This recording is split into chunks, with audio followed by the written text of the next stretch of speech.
Jack in Australia, you're on the air. Thanks for holding. Hello, Alex. Nice to speak with you. First of all, I'd like to start off with an apology to you, Alex. I, for many years, thought that you were a loon, and now I actually have said so on my radio show. I've been doing an online radio show around the world, and I also work part-time as an online producer for America Tonight with Kate Delaney, which is on the GCN network as well. But I've been trying to immigrate to the United States for many years. That's where my work is. And yeah, what really caught my interest is this whole thing with the illegals coming over the border. Now, for many years, I've been trying to do it the right way. I've stood in line. I have employable skills. You know, here I am. No, I'm you should get on an airplane, say you're on vacation, fly here, and you can stay. And you know what? I don't care if you come here illegally and don't get welfare. Come on. I mean, that's my issue. I don't care if you're from Mexico or even, Australia, wherever. You want to come here and work. The thing is, they get here and get put on welfare. I'm doing another segment of Overdrive. Don't hang up, Jack. I'm going to come back to you.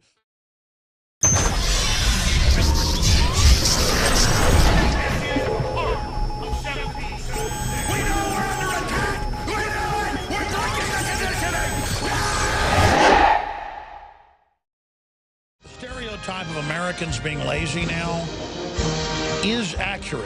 That doesn't mean everybody or even a majority, but a large portion of white people, Hispanics, blacks, you name it. I can't want to be stereotypical, but I can't really say Asians. But I guess I'm sure there's lazy Asian kids out there as well. Raised on TV, raised on the culture, are just lazy and entitled and trendy.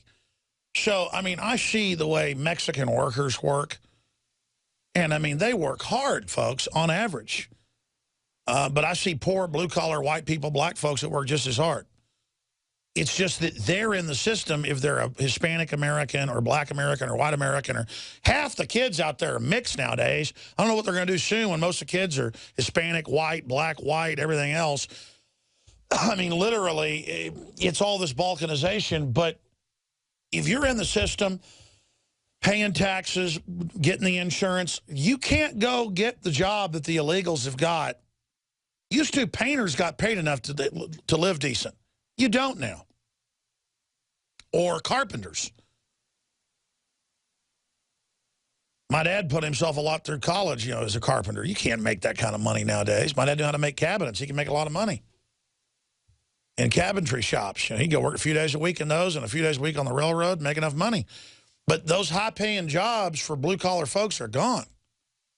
And then the expenses are off the chart, and there's just more illegals flooding, which will bring us down to third world level, which is what the big banks want. They want you poor. I wish Mexico was like Switzerland, and I was battling to get in.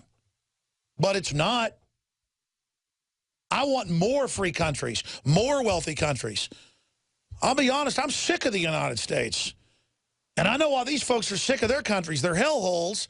They want to come up here. And here's the thing. There are a lot of people in Mexico or other countries that have it good in their little community, their little town, their little tourist trap, their little, whatever. They're the ones that don't want to come here. The people that want to come here are the ones that don't have a pot to pee in. Let's go back to Jack in Australia. So, Jack, yeah, I've talked to people, medical doctors from Europe, people from Eastern Europe, folks from Asia that, that have skilled stuff. It doesn't matter.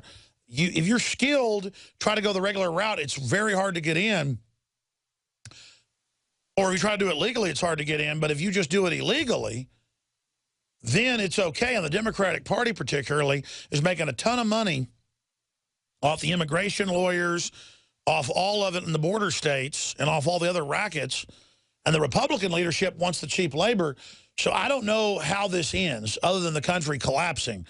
What do you think? Well, the thing is, Alex, from what I've seen is unless you are Latino in origin, then the law only, the DREAM Act and everything like that only seems to apply to people of an Hispanic heritage. Why do you think that's the case? Why do you think that's the case? Asian like myself, someone who is self-employed, Christian background. I served 10 years in the Australian military. A God-fearing small business owner. It seems like under this administration, you're undesirable in the United States. I can't do the sort of talk radio that I do and like you do in Australia because there are laws on the books that get in the way of free speech for broadcasters in Australia. No, I know. You have a fairness doctrine there. I'm aware of that. But internet radio is circumventing that, and Australians, I know, are starting to wake up. I talk to a lot of them. But look, what's happening is multifaceted. Liberation communist ideology was put into Mexico and the rest of Central and South America in the last 60 years. It's on record. So that all opposition to the right-wing juntas is only communist in nature. So the globalists know how to manage socialist immigrants. They have deals with Western countries that don't want to see their tax base flee like they've done. Like Sean Connery, fled England for decades when he was making a bunch of money because they had a 70% tax rate federal. It's been lowered since he came back. They have deals to make it hard for Americans to get out too, bro. If you're black, white, I don't care. You got money. They've been passing laws and regulations to make it hard for you to get out as well. So it's beyond really that you're white. It's about the fact you're a tax base, and they don't want skilled people being able to get out. They only want poor to be able to come in. And so that's what's happening. But if I was you, I'd do a YouTube show on it, and I would just, hammer on that. I would call it, I'm a prisoner or a prisoner of Australia. And just explain. Because, again, you want working people to be able to move easy because then it creates competition between the countries for skilled labor like Switzerland. And they're an extreme. I mean, it's the hardest country to get into probably in the world. And it's so, off the charts that who knows if you want to live there. It's so expensive. But that's the model of only letting people that have something to offer in. Then it becomes literally like heaven. Switzerland's just ultra gorgeous, ultra beautiful, ultra low crime. Everybody's got guns versus what we've become. And it's just an example of what dependency does. I appreciate your call.